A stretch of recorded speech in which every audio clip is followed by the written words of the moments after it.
Okay, in this video, we're going to be going over exactly what I made in July of 2020 on Amazon FBA.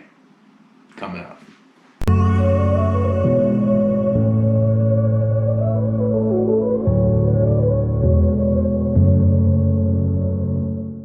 Okay guys, so been getting a lot of questions on how much I made on my month on Amazon FBA. Now, that question is sort of, a little rude, but I wanted to be crystal clear and be fully transparent and answer. Because sometimes, it might not be worth it for some people to do this, especially starting out. When you start out any business, there's gonna be a period in time where you make no money. It's gonna happen. People don't start a business and then automatically become profitable your first month. It just doesn't happen. A lot of companies don't turn a profit for a full year. And people are like, yeah, but how much did you make? It's not about that right now. It's about building a business. Okay, so let's just get right into the data. So week 1, I made a whopping $322.14. Now I know you're thinking, wow, that's pretty good. Not so much. Out of that $322.14, I brought home a negative $79.03. Now you're thinking, wow, why did you lose money? Well, I had a lot of expenses that first week. I put all my expenses on the first week of the month. This way, I get them out of the way, and I have the rest of the month to get profitable. So on that first week, I got the Amazon Seller Central charged me $39.99 a month, every month, to sell on their platform. I have my repricer, which prices my inventory for me in Amazon. That's $89 a month. I have my inventory system, which is $50 a month. And I probably had some odds and ends like boxes, poly bags, and stuff like that throughout the week. So, that was maybe $150, something around there, or maybe I split it up into the week. I'm not sure about that. I have to look back into that. So yeah, negative $79. I know, it sucks, but it's part of doing business. Now week two, we're cooking with some gas here. So I made $935.86 in sales. You're thinking, holy shit, great. Again, not really that great. Out of the $935.86, I only made $179.86. Which I made money. Out of all my expenses, out of all cost of goods, I made $179. So I was happy with that. I'm pretty happy with that. Now week 3, this is where things start to pick up. So I made about $1,185 in sales.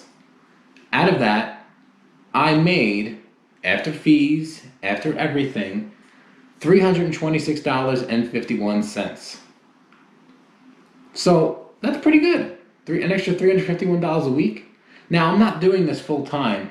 This is basically a very part-time thing for me. Week 4, I made $1,164.94. Out of that, I brought home $351.29. Pretty good. Not so much. I mean, I did put in a lot of work. Not really a lot of work. I mean, I tried to only source products on Saturday and Sunday. Sunday being the shipping day, where I would get my shipment together and send it out on Monday. So I was really only working 2 days, maybe 6 hours each day. So all in all, about 12-hour work week. Now, the last week, I did $1,093 in sales, and I made $344 after fees, after everything. Throughout the whole month, I did $4,701 in sales, which seems amazing when you see that number. You're like, that number is great. but it's very different from what you actually bring home in your pocket. The whole month, I brought home $1,119.82 after all my fees and expenses. Now, this month was a heavy expense month because I bought a new printer. I bought two new printers. I bought a Zebra printer, it was $129. I bought a Dymo printer, which was $85. I bought a scanner, $30. I bought a new scale, another $30. I bought all of my poly bags that I needed. I buy them in a case of 1,000, so that was $50. That I bought boxes around $50. I bought all various business expenses. I bought all new bought a couple new tables to prep stuff. After all my expenses. Now, I'm not going to have to buy the printers every month. I'm not going to have to buy the poly bags every month. I'm not going to have to buy labels every month because I buy them in cases of 1,000. So I should be good for like 6 months. So next month, if I don't scale up at all and I stay the same, I will be much more profitable. But that's any business. You're going to have fees. You're going to have expenses. You're going to have overhead. Now, I don't really have much overhead. The only overhead I have is my programs and the seller app. So both programs, $89, $50, and $39. And that's it. That's the only overhead I have. Now, if I was to open a store, I would have rent, I would have employees, I would have, sure, if this scales up bigger, I would have to hire employees because I cannot do this all by myself. But yeah, guys, that's basically it. July, it was a slow start at the beginning. We lost some money, but there's going to be some growing pains when you start a business. You're not going to be straight profitable straight out the gate. So get that out of your head. The first month, you're going to lose money.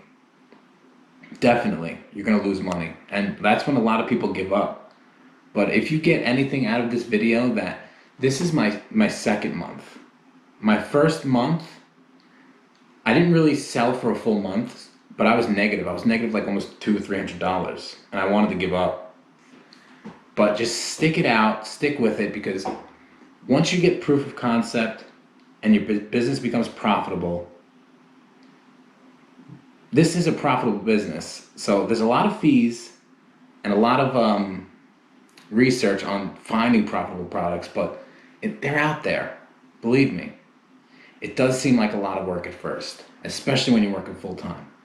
But it gets easier once you do it. So if you get anything from this video, hit that like button, subscribe, and I'll catch you guys in the next one.